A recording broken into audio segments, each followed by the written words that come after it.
Move on to the second item of old business, which is to adopt the fiscal 2018 budget. Want me to read the resolution? Sure. Whereas the Board of Education of Township High School District 208, number 208, Cook County, State of Illinois, caused to be prepared in tentative form a budget, and the secretary of this board has made the same conveniently available to the public for inspection for at least 30 days prior to final action thereon. Whereas a public hearing was held as to such budget on the 12th day of September 2017, notice of said hearing was given at least 30 days prior thereto as required by law, and all other legal requirements have been complied with. Now therefore be it resolved by the Board of Education of said district as follows. Section 1, that the fiscal year of this school district be and same hereby is fixed and declared to be beginning July 1, 2017 and ending June 30th, 2018. Section 2, that the following budget contain an estimate of amounts available in each fund separately and of expenditures from each be and the same is hereby adopted as the budget of this school district for said fiscal year. Second. All right, we have discussion. Anyone have comments, discussions? Look to my left. I have some comments. All right. So I think the total number, the projected deficit is at either 326 or 360. 326. 326. As Dr. Skingas has talked about before, we've done a really good job of keeping our budget relatively balanced. And we've had some good luck too with the tax refunds. If you look at that budget summary we had before, just the increase in the teachers that are currently here, roughly $250,000, is the same as what we get in our increase in taxes every year. So that doesn't even cover new teachers or anything else we're going to do. So I'll vote yes for this, but I'd really like us to look maybe at the midterm about things we can do for next year's budget in terms of reducing maybe some of our course offerings and start that discussion. Be it less classes for underclassmen or something to that effect, because I don't think it's appropriate that we continually run $200,000, $300,000, $400,000 deficits.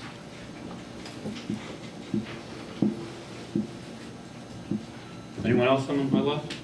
I would say, kind of adding to that, is if we were doing our accounting on an accrual basis, which we tell people we do, but we don't really do for our budget, right?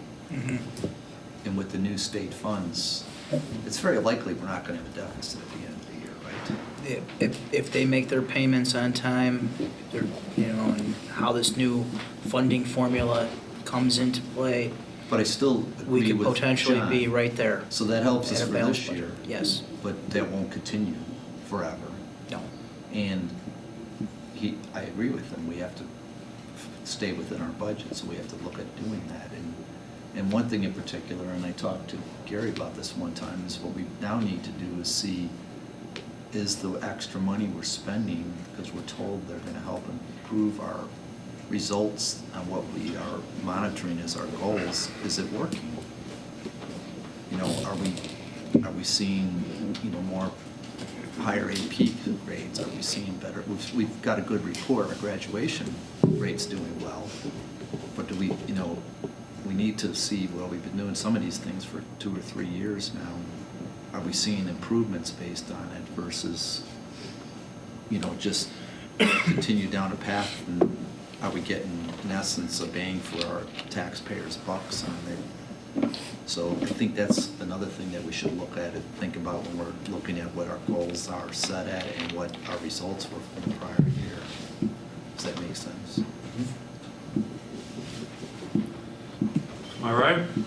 Yeah, I'd like to make a comment. I think, I'm not very comfortable with deficit spending. I think I've talked to everybody about that. I think the last couple meetings,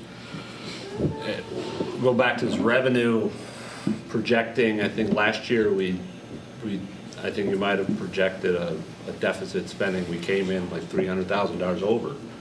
So. Yeah, we had budgeted, I think, break it at zero. It was like minus $4,000 Yeah. or something, pretty much a break even, and then we came in at plus 300. So it goes back to the, why aren't we projecting the revenues to be where we think they're gonna be and have it be a break even? Instead, we're doing this conservative, well, you know, I think we need to write a budget to what it's, to push you a little bit, you know, and I don't say it's push you, you can't make revenue, but, you know, I think I'm just not a big fan of putting a $300,000 deficit on the table and thinking that's okay. And I think the projection is, I think you guys did a last November, you know, five forecast, 5 analytics, where we're just projecting negative. That's eating into, back to Dr. King, we're gonna have to look at how to change what we're doing, right? We go down the same path and expect a different result. It's not gonna happen. You know, we need to, what are we gonna do to make a non-deficit next year? You realize those are very hard conversations to have, because the question in the back of our mind should always be what's best for kids.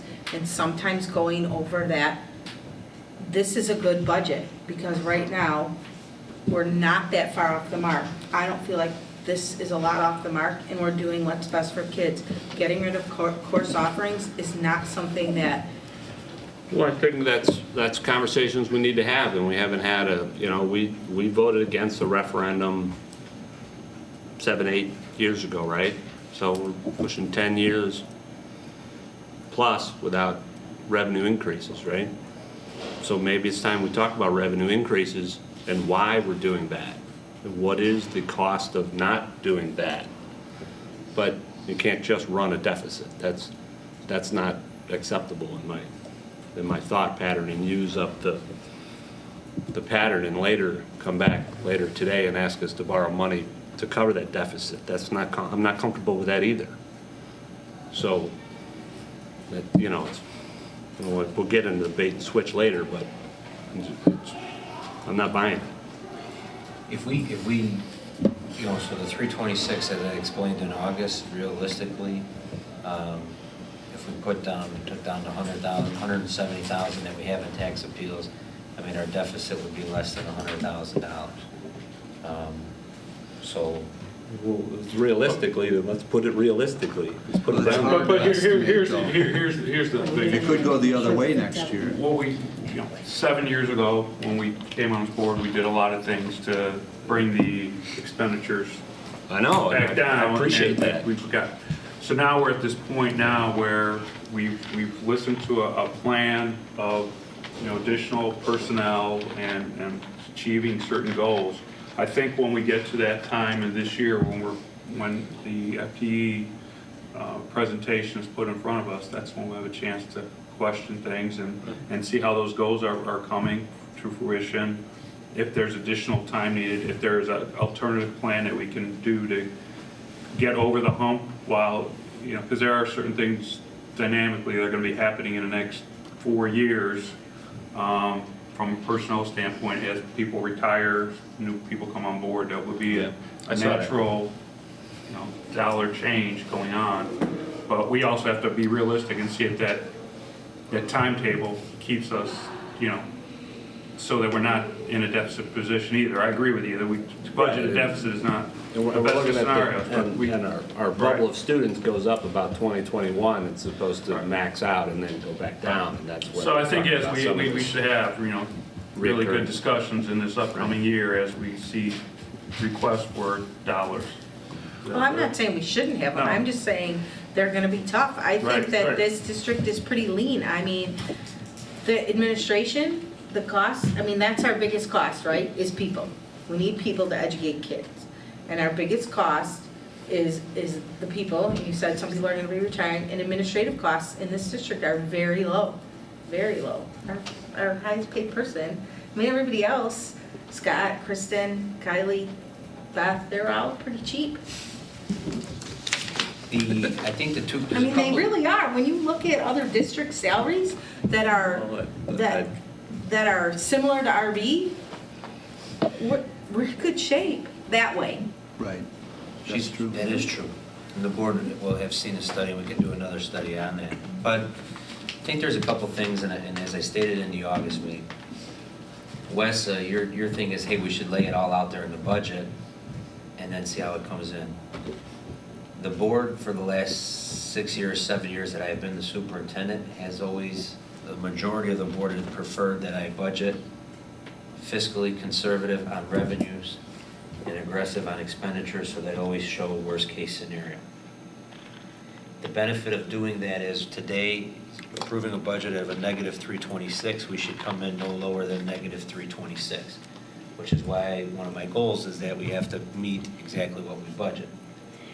If I put out there all the revenues and 0 tax appeals and put that out there and show you, hey, we only have a deficit of 50,000 or we're running a small surplus, and all these things don't come in, and we're sitting here June 30th, and I have to take out of working cash 326. You know, that's worse. I think I'd rather show you worst case scenario and then overachieve than show you best case scenario and not hit the mark, and then all of a sudden every year, once we get to that point, we're taking money out of our working cash. Well, I think Plus we have revenue is pretty reserves. explainable, right? Either the state did pay us or they didn't pay us. Right, so the problem is that they never pay us before June 30th. Right, but, you know, here we are, Or the at the history rate that is. they promised. And the history is, and the reality is, and now, but it's pretty easily explainable. Say, well, here's your minus 300, Wes, because the state was supposed to pay us and they didn't pay us. We're gonna get it next year. We don't do accruals, so next year you'll be 300 over. Correct. We got, right. Right, so And I'll we say, don't well, have that's that great, I'll account. remember that, I'll write that down. Right. It's 6 of one, it's exactly what you're saying. Right. It's 6 of one, half a dozen of the other, because we could be $300,000 richer in a month from now if we get that extra payment they didn't make before June 30th. Yeah, like last Then, year. right, then it looks like this year We got a finished. $200,000 windfall, right, and you beat budget by $300-some thousand. Correct.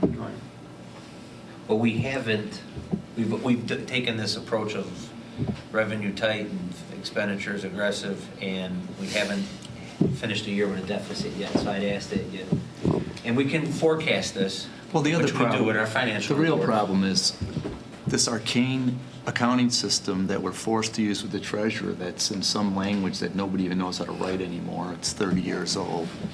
It does not easily allow us to do a very good accrual basis of accounting. If you could do that, you could probably slice and dice a little closer than what you have. But, you know, we'd have to develop our own program to do it, and it wouldn't probably be worth the money to, Right. you know, we're forced to do it on a cash basis because of that, using this, you know, kind of outdated information as we're doing the budget. That to me, that's as big of an issue of anything, of how close you want to get to it. Yeah, I mean, I'm very comfortable with the conservative approach, Kevin. I just am.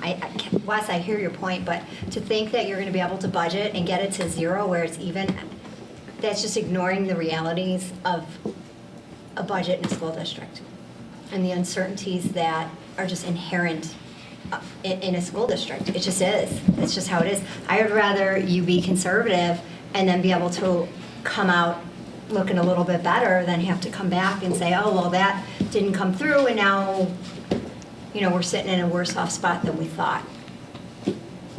That's just the reality of budgeting and education in Illinois. And with the system that we have to, it just is. I know it's hard to swallow, and I'm sure people, it is hard to swallow. It is. Very hard to swallow. It is if you're not in the world, right? Like if you're not in the world of education, right. you want it all to add up every time, and you want everything to be, you know, set in stone. That's just not how it is. Yeah. I probably wouldn't get nervous till $1 million. So 300,000 is like, Well, and I know it's. I might get you nervous know, before that, but- We've gone through no, I 1% think that's my number. Yeah. That's me. I think the other thing too is the new state funding bill was passed, and if I understand the layout correctly, we should be receiving an increase in funding. Where our adequacy number is, and my understanding from preliminary meetings and webinars is that we should see an increase in our state funding. So, like I said, the state superintendent said we should see that within a month or two of what our projection would be. And there's no reason to think that that would go down every year. So until we see those numbers, we should be able to, after January 1, being halfway through our fiscal year and seeing our general state aid and stuff, we should be able to have some serious discussions if we need to look at if there needs to be some reductions or considerations, or if we're okay operating, as is. Based on we won't see enrollment projections for another month and a half, but we projected to have roughly 103.3 FTE, and we didn't use it, I think like a 0.3. So we're staffed at a point to where all of our core classes should be at 27-1 now. So we should be at a point to where we shouldn't have to increase FTE unless there is an initiative or a program, or there is a windfall or an increase of student enrollment. We should be at a point to where we're okay with staffing, which is our largest expenditure. I would wait till we see that data in the next few months, and then we can start having those tough conversations after January 1, if we need to look at restructuring. Because I think in that analytics, we're supposed to not run a deficit this year and then $600,000 deficit next year, and then you're $1.2 million the year after that. So you're pretty close to $1 million. We're only 2 years away, unless we change our thought pattern. One of the arguments. We got to drive revenue, or One of the arguments that Tim has made a lot is that we've used PMA for the entire time I've been here. And every year they projected a deficit. And we finished every year with a surplus. We control the variables that we put into PMA. And so we had talked this year, like, do we have PMA come out? Or if we do, do we give, so, you're putting in CPI for increase, you're putting in 10% on insurance, even though it might only be 5%. There's some variables there that you put in, again, ultra conservative, so it paints this picture and then it's not. Or PMA just as a boilerplate, that they don't even look at the separate districts.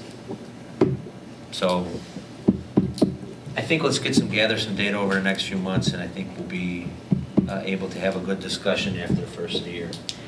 Yeah, I'm just going to add a comment, because you're new, but there are 4 of us that have been here for 8 years. And when we came 8 years, we were about $2 million in the red. And we cut 17 teachers the first year, 17 the next year, cut programs, all after school, clubs, everything. Nobody was happy with that. And that didn't make an excellent school. And little by little, each year we were able to put back and put back and put back. And we are in a fantastic place right now. And so we can't be rash and just run in to say, oh, I'm afraid that we're going to be a little bit in deficit without getting to the end of the year. We have to look at what has been developed in just 8 years and all the things that are offered for our students. It's a tremendous place. I agree with you. So- It's great, and I agree with you. You did a great job in the last 8 years. And to your it was point, in a I bad think it's spot. always good to But kick I'm- tires and to look under the hood sometimes Right, to I see mean, if we there are gotta, things that, you know, over time. If And we're so I think when we projecting a get to that double and a point. double, well, Right. we're right back where we started. Correct. And We I don't think- want to be where we started. So Right, back and- to and- Dr. and Keen's unfortunately, point, as, let's rethink this. Right. And when we're talking about With the school FTEs. budgeting, right, you bring your personnel in at one time of the year, you don't even know what your revenues are going to be Right. another time of the year, and you budget already how many months into the, Right. already the year, So I right? wasn't even involved in half of this. Right, so budget. when we get to. 78% of the But budget. January and February is the time we really question the programs and look at things and classes and all that kind of good stuff. All right. It's good questions. Good Are we discussion. ready? Does anyone else have comments? Are we ready for a vote? All right. Dr. King?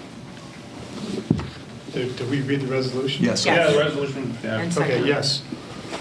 Ms. Sierra? Yes. Mr. Smithing? No.